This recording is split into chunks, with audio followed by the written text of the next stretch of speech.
자, 16강의 1번 질문 보면은, 자, 배경 지식부터 먼저 보자라고 했을 때, 자, 집단이 내리는 결정은 극단적이 되어서 실제로 더 위험하거나 더 신중하게 되는 경향이 있다라는 집단 양극화라는 이제 그 개념에 대해서 설명하는 글이었어. 자, 개요도를 먼저 보면은, 자, 주제를 먼저 볼게. 주제는 집단의 의사결정 과정의 극단성의 역학에 대한 분석. 말이 조금 어려운데, 집단 의사결정 과정에서의 극단성의 역학. 이 역학이라는 것이 무엇인지 이따가 본문을 보면서 다시 한번 설명을 해줄 거고, 자, 집단의 양극화. 이게 이제 핵심 키워드가 되는 거고, 집단의 의사가 극단으로 치닫는다. 즉, 양극화, 극단. 여기가 이제 키워드가 되는 거야. 주제 문제로 나오면 이런 키워드가 있는 선택지로 골라주면 된다. 자, 글의 전개 방식을 먼저 보면은 첫 번째는 이제 특성을 소개하는 거. 자, 보통 집단이 내리는 결정은 극단적이기 쉽다라는 포인트. 그 다음에 배경을 뭔가 이렇게 제시를 해주고, 그 다음에 개념을 도입해준다. 배경, 그 다음에 개념, 이렇게 순서가 들어가는 거겠지. 집단 양극화라는 개념을 꺼내주고, 그것은 지극히 도전적이거나 신중하다. 자, 그러면서 역학을 소개한다 라고 했었는데, 역학이라는 게 무엇인지, 자, 초반부터 어떤 입장을 제시하는지에 따라서 집단의 의사결정의 방향이 그 초반의 그 의사결정에 영향을 받는다. 이 형상 자체를 역학이라고 얘기를 하는 것 같아.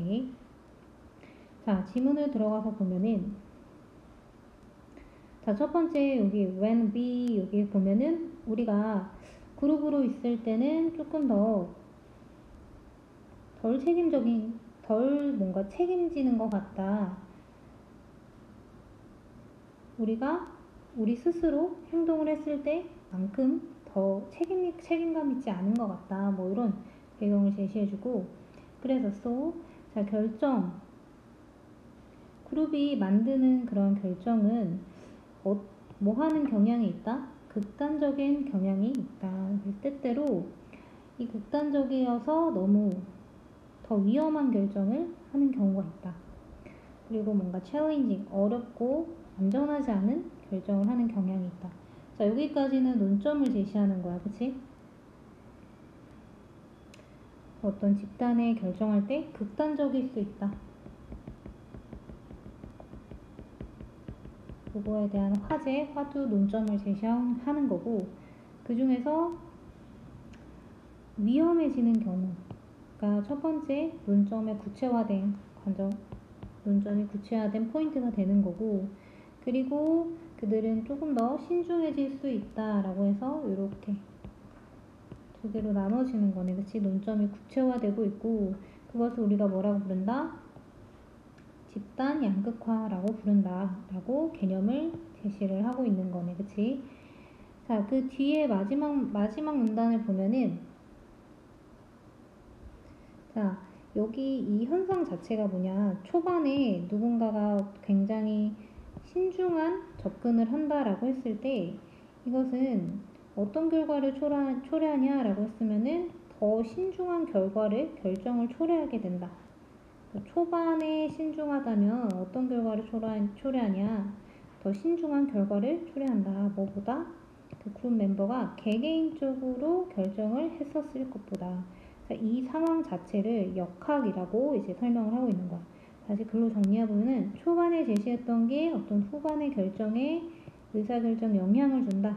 이것이 역학이다 라고 두 글자로 정리를 해볼 수 있고, 이 역학이라는 개념을 소개하는데, 이 역학은 집단의 의사결정에서 일어나는 그러한 현상을 역학이라고 한다라고 볼 수 있겠네. 자, 그래서 논점 제시, 논점 구체화, 그 다음에 그 구체화된 논점, 이 양극화에서 하나 더 키워드가 넘어가는 거지. 역학이라는 거.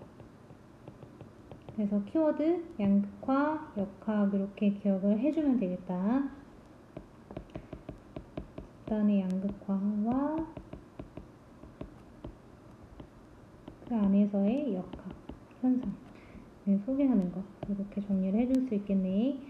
자, 다음 두 번째 질문 들어가면은 자, 주어진 문장은 매체가 정부의 관여로부터 완전히 자유롭지 않다라는 게 이제 글의 전체적인 내용이다 라고 했는데 자, 지금 개요들을 먼저 보면은 자, 주제를 먼저 볼게. 다양한 방식의 미디어의 진화. 미디어의 진화와 정부의 개입, 뭐에 있어서? 미디어에 있어서 이게 이제 주요 주제가 되는 거고, 각지의 상업 매체, 미디어, 같은 말이지? 그것의 진화, 그치? 진화와 정부 개입, 이게 이제 포인트가 되는 글이야. 자, 그 다음 처음에 글감을 제시할 건데, 광고라는 거, 광고, 미디어, 상업 매체 다 같은 말이지? 자, 미국에서는 굉장히 크고 안정적인 시장이고, 그리고 산업화된 국가, 이미 발전이 된 나라, 선진국들을 말하는 거겠지. 거기서도 마찬가지다라는 이야기고, 글감을 먼저 제시하고 화제를 제시하고 있지. 그 다음에 이제 논점을 제시해 줄 수 있겠지.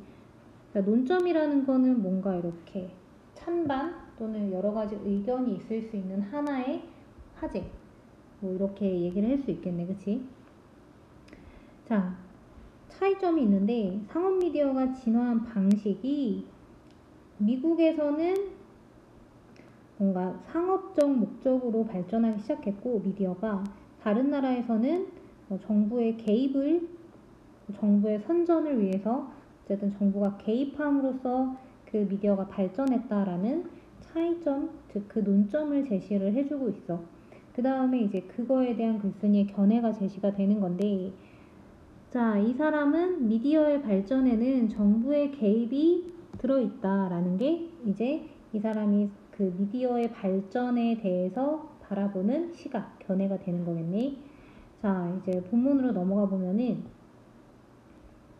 자, 첫 번째 문장 보면은 advertising 여기가 키워드가 될 수 있겠네. 아까 advertising, 그다음 뭐 media, 뭐 commercial 뭐 이런 단어들이 다 같은 단어, 패러프레이징 될 수 있는 단어라고 했었어.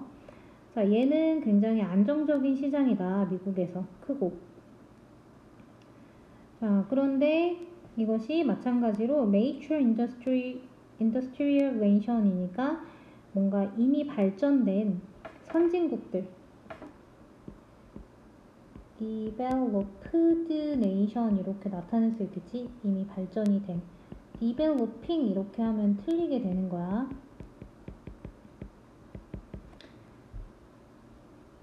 자, 그래서 여기까지가 이제 글감을 제시하는, 배경을 제시하는 글이 됐고, 그러나 이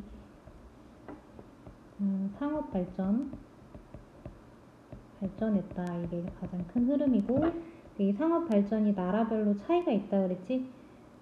미국에서는 어떤 상업적인 목적, 덕목으로 발전을 했지만, 다른 나라에서는 정부의 지원을 받아서 크게 뭔가 발전을 했다라고 논점을 제시하고 있어. 즉, 상업 발전의 나라별 차이점을 구체화해서 이야기를 하고 있고, 자, 그 다음에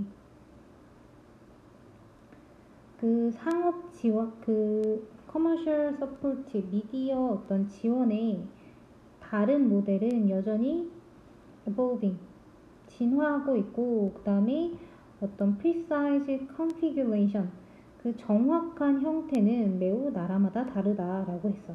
자, 여기서부터 이제 이 사람의 견해가 나오는데, 조셉이라는 사람은 자, 텔레비전 시스템은 굉장히 뭐하다라고 얘기한 거야?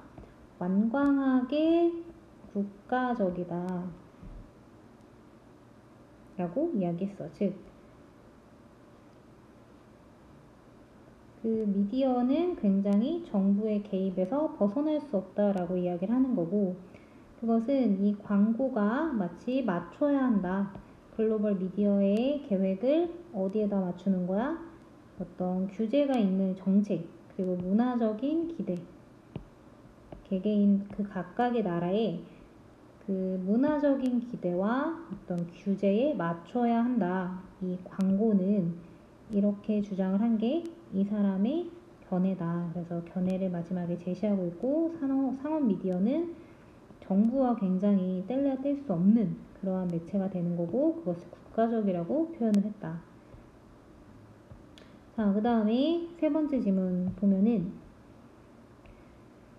자, 사실과 사건에 관한 차이점에 대해서 이야기를 하는 글이었어. 그래서 여기 이렇게 간단하게 도표로 정리했었는데, 사실 사건은 다르다. 사건은 일어날 수도 있고 일어나지 않을 수도 있고, 근데 사실이 사건을 대체할 수 있을까? 객관적인 토대라고 과연 생각할 수 있을까? 이전에는 그랬지만 그럴 수 없다라는 게 이제 이 글쓴이의 관점이지. 사실이라는 것은 시공간과 분리되어 있고, 반대로 사건은 시공간에서 분리될 수 없다. 이것이 이제 특징이 되겠고, 사건이 일어나지 않아도 그것을 사실이라고 생각할 수 있지만, 하지만 사실은 사건과 같지 않다. 사실은 뭐일 뿐이다? 사건의 묘사일 뿐이다. 사건 자체가 될 수 없다. 이게 이제 글쓴이의 논점이야. 자, 개요를 잠깐 살펴보면은, 자, 첫 번째, 통념을 지적하는 거. 그래서 대부분의 사람들은 이렇게 생각한다라는 것은 일반적으로 생각하는 그 관념, 보편적인 생각이 잘못됐다라고 뭔가 비판하거나 그 통념을 깨뜨리기 위한 글이 되는데, 통념이 먼저 나온다. 그럼 그 통념을 비판하는 주장이 나오고, 그다음 그 주장을 뒷받침하는 근거가 나오고, 이렇게 글이 전개가 되는 게 가장 대표적인 특징인데, 자, 어떤 통념? 자, 사실과 사건이 같은 것으로 인식하는 것이 대부분의 사람들은 그렇다. 하지만 그것이 잘못됐다라고 얘기를 하고 싶은 거야. 그래서 B로 가보면은 이제 이 통념을 비판해주고, 그리고 이 사람이 설명해주고 있는 그 대상을 설명해주는 거. 사건과 사실의 차이에 대해서 명확하게 이야기를 해주고 있는 거지. 자, 사건은 시공간에 묶여있고 사실은 시공간에서 분리됐다. 즉, 일어나지 않은 일도 사실로 규정할 수 있다. 논의를 이제 마무리하는 게 아까 이제 아까 개요들로 설명했던 개념이야. 자, 본문을 통해서 보면은, 자, 여기 1번에서 어떤 사람들은 생각한다. 요런 게 나온다. 첫 문장에. 그럼 통념에 대해서 얘기하겠구나. 그럼 글의 전개 방식을 생각해서 어디 부분을 중요하게 중반, 후반, 초반에서 글의 어디 부분을 좀 눈 있게 봐주면 돼. 중후반 이유를 눈 있게 봐주면 된다라고 생각해주면 돼. 접속사 however 이런 거 찾아서. 자, 그래서 여기까지는 이제 통념에 대해서 얘기하는 거지. 여기 단어 뭐 objective, 객관적인, hardcore, 핵심적인 요소, 뭐 이런 단어들. 그리고 이렇게 생각하는 뭐 이유는, 자, 그 사건이라는 거는 사실에 대한 어떤 견고한 기초를 우리에게 제공해주는 가장 좋은 후보처럼 보이기 때문이다 라고 하는 내용이고, 자, 사실은 그 다음에 통념을 여기까지 제시했고, true 여기서부터는, 자, 사건은 일어날 수도 있고 일어나지 않을 수도 있다. 너는 그것을 무시할 수는 있지만 부인할 수는 없어. 자, 대체함으로써, 사건이 사실을 대체함으로써 우리는 아마 생각할지도 몰라. 우리가 어떤 강한 어떤 그 객관적인 토대를 가졌다고 생각할 수도 있지만, 여기까지. 하지만 사실과 달리 사건은 굉장히 날짜가 있다. 그리고 공간에 묶여 있다. 시공간에. 사실은 그렇지 않은 반면에 detached, 떨어져 있다라는 뜻이지. 자, 그래서 여기까지는 이제 통념을 비판하고 논점을 제시하는 거야. 그 다음에 여기서는 이제 사실과 사건의 차이에 대해서 여기까지 이야기하는 거고, apparently부터 나와서, 자, 사실은 같지 않다. 사건과 우리가 말할 수 있는 최소는, 자, 사실은 단지 사건의 묘사일 뿐이다. 여기가 이제 마지막에 논의를 정리해주는 요지 문장이 되겠다.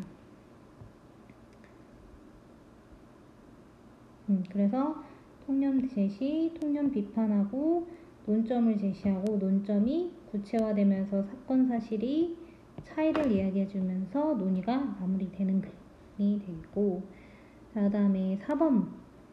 자, 이 글은 참여형 의사결정이 이제 키워드가 되는 거고, 얘가 어떨 때 효과적으로 작동하는가에 대해서 이제 설명한 글이었어.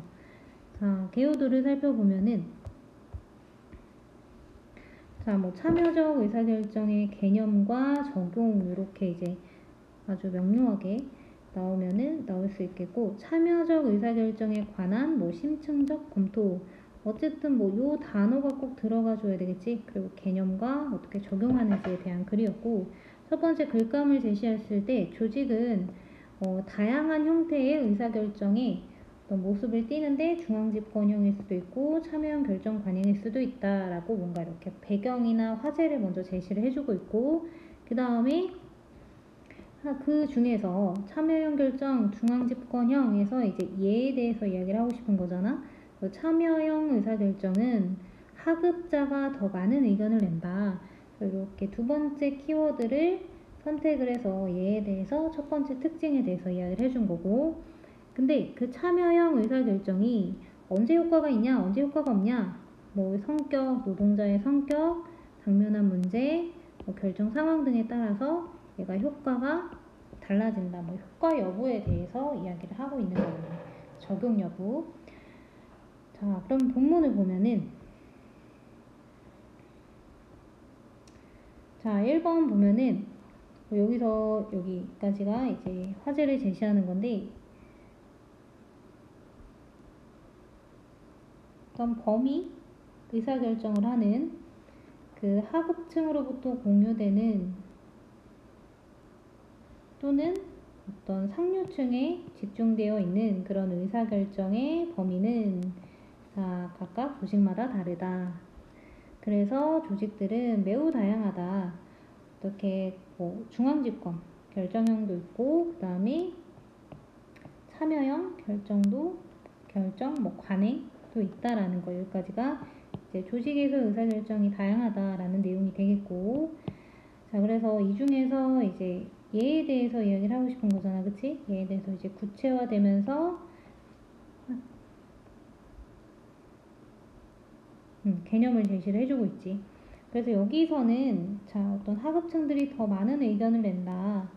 그리고 더 많은 의사결정에 참여는 그 사람들의 만족감을 끌어낼 수 있지만, 그렇지만 더 좋은 퍼포먼스를 해석되는 것은 필수적으로 아니야. 이렇게 소재를 구체화했어, 그치? 얘가 이렇게 구체화됐고 참여형 의사결정의 특징 첫 번째가 나타난 거고, 그러므로 참여형 의사결정은 가장 효과적인 때와 그리고 가장 좀 덜 효과적인 때가 있다라는 걸 조사했대.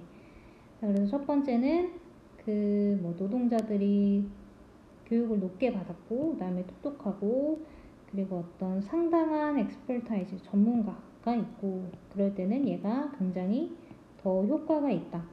즉 그 조직의 어떤 수준이나 지적 수준이나 이런 거에 따라서 그게 높으면은 더욱더 참여형 의사결정이 효과적이다라는 표현이고, 그럼 여기 이 첫 번째에 해당하는 사례가 되겠네, 그치? 그 다음에 여기 두 번째에 해당하는 사례가 되겠고,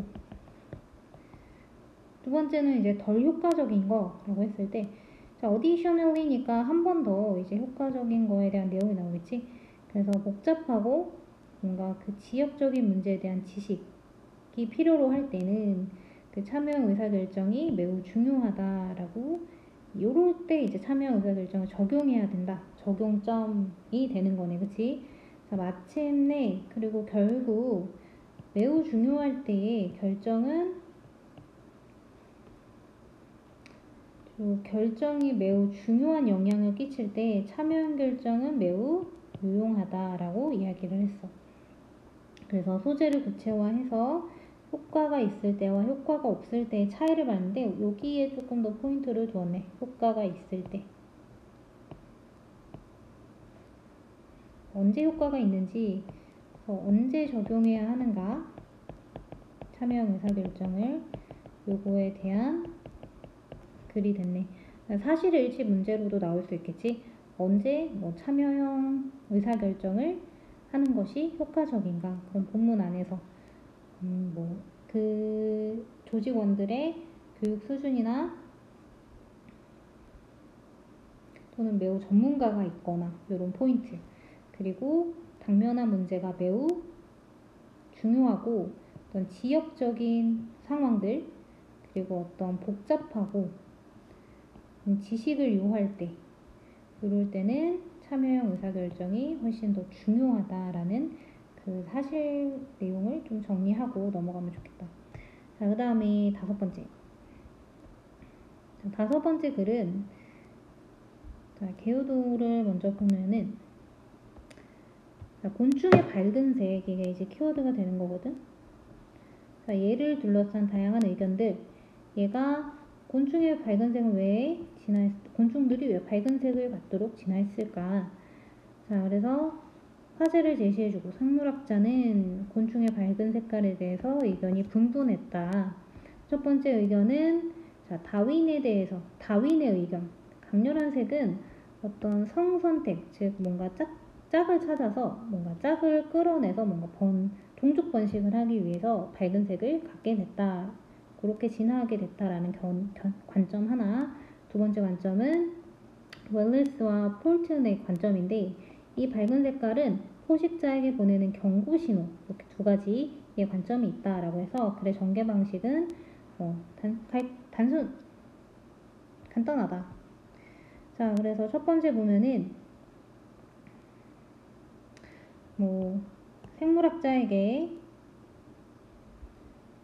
그 밝은 색깔은 굉장히 늘 난제였다. 왜냐면 그것이 눈에 띄는 곤충을 눈에 띄는 어떤 먹잇감으로 보여지게끔 만들기 때문에 여기까지가 이제 글감을 제시했지 곤충의 밝은 색에 대해서 얘기한 부분이고 그래서 다윈이 나왔어. 그치? 첫 번째 다윈의 견해. 다윈은 어땠다? 그 밝은 색은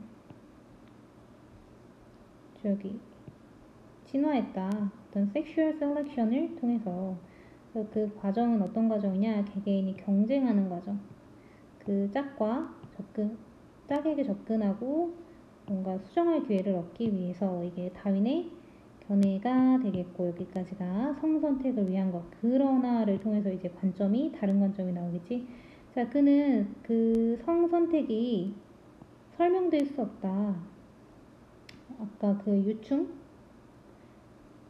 나방, 얘에 있어서는 뭔가 설명이 되지 않지 않냐라고 해서 이제 그 다윈의 견해에서의 뭔가 좀 맞지 않는 그런 예외가 있다라고 설명을 해주는 내용. 그래서 이 다른 견해가 이제 나왔다라는 이야기인데, 자, 먹이. 그 포식자에게는 뭔가 먹을 수 없는 그런 먹이들은 자, 얻는 것으로 예측이 되어진다. 그 매우 눈에 띄는 색깔을 뭔가 보여줌으로써 뭔가 이익을 얻도록 예측이 되어지는데 무슨 말이냐라고 했을 때 어떤 좀 노련한 포식자들은 그리고 나서 분명하게 인지하고 그 이후에는 피한다. 트래킹. 그러한 먹이를 공격하는 것을. 이게 이 폴튼의 관점이라는 거네. 그래서 이 폴트는 이 관점을 발전시켰고 확장했고 그래서 그것을 워닝 시그널이라는 것으로 정의를 이제 해준 거네. 그래서 모았다. 그 용어를 아포시메티즘이라는 단어를 이제 만든 것 같아. 자, 이거는 경계색이라는 단어야, 그치? 자, 요게 어렵게 나온다면은 요거를 이제 채우라고 할 수도 있겠지. 아포스마티즘 요렇게인데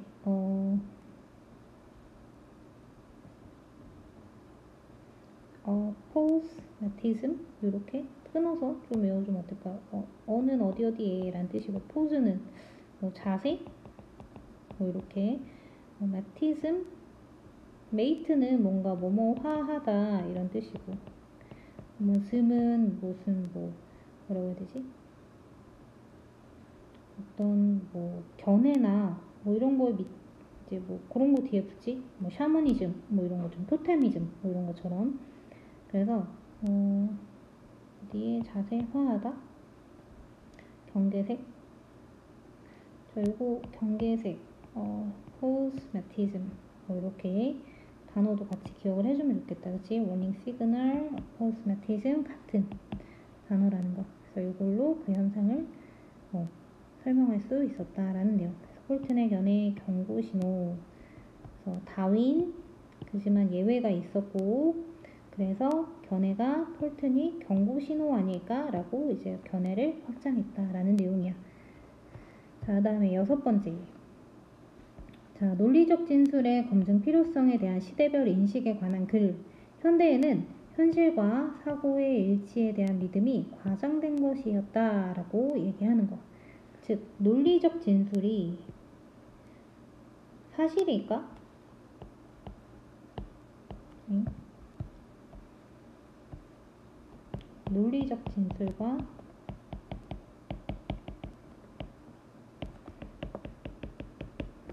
이게 맞나? 요거에 대해서 이제 시대적으로 보는 관점이 다 달랐다라는 글의 내용이었어. 자, 기호도를 살펴보면은 자, 현실과 사고의 생각이 과거에는 매우 유사했다. 즉, 현실이랑 어떤 논리적 관점이 같다라고 한 거야. 누가 뭔가 굉장히 논리적으로 얘기하거나 자기 생각을 얘기하면은 그게 사실이구나 라고 이제 받아들이는 경향이 컸다. 논리적인 진술은 진실이라고 여겨졌다. 하지만 그렇지 않지. 그래서 이런 과거에 이렇게 나오잖아? 그럼 얘도 사실은 그 통념을 처음에 제시하는 글과 약간 글의 전개 방식이 비슷해. 과거에는 그랬다. 하지만 현재도 그렇다라고 뭐 글의 전개 방식이 나올 수도 있지만 대부분 현재는 그렇지 않다. 왜냐하면은 과거에 그런 점에는 문제가 있기 때문이다. 요렇게 이제 글의 전개 방식이 흘러가는 경우가 많다. 자, 그 다음에 논의를 이제 진행을 해준데 현대에 와서는 그래서 지금 시대가 이렇게 비교 대조하는 방식의 글의 전개 방식을 쓰고 있고 어떤 논리적 진술이 현실과 맞는지 확인하기 위해서는 경험적 현실에 시험되어야 된다. 이렇게 뭔가 논점을 제시를 하고 있어.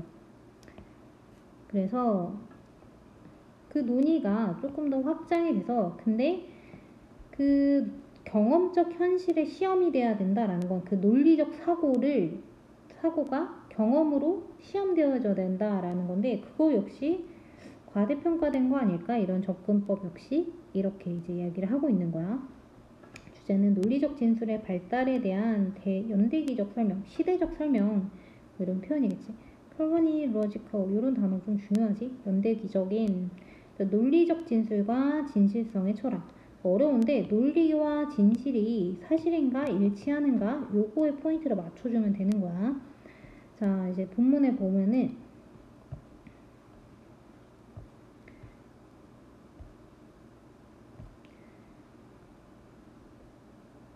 자, 1번부터 여기 4번까지의 내용인데 뭐 고대 중세에서는 뭐 과학 분야에서 일하는 사람들의 언어가 굉장히 존중을 받았어.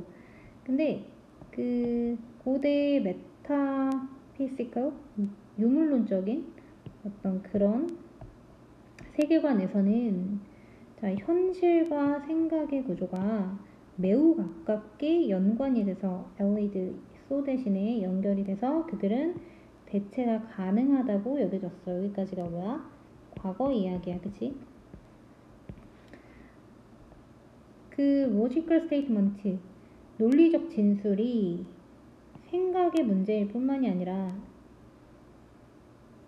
또는 뭐 그러니까 여기 뭐 생각뿐만이 아니라 어떤 언어적으로 논리적인 진술은 자, 자동적으로 진실이 됐다. 진실을 언급하는 현실의 진실 언급. 그러니까 이게 그냥 자동적으로 이렇게 됐다라는 거야. 그치? 과거에는 부연을 해주는 거네. 과거에 대한 부연. 그러면은 요 과거에 대한 내용이 이렇게 들어가면 좋겠다. 자, 그래서 그러한 어떤 진술은 사실일 수 있지만 그것은 사실일 수 있어서 그것은 뭔가 experimental testing, 어떤 시험이 될 필요가 없었어. 여기까지가 이제 그 현실과 사실이 대체 가능한 과거에 대한 내용이 되는 거겠네. 여기까지가.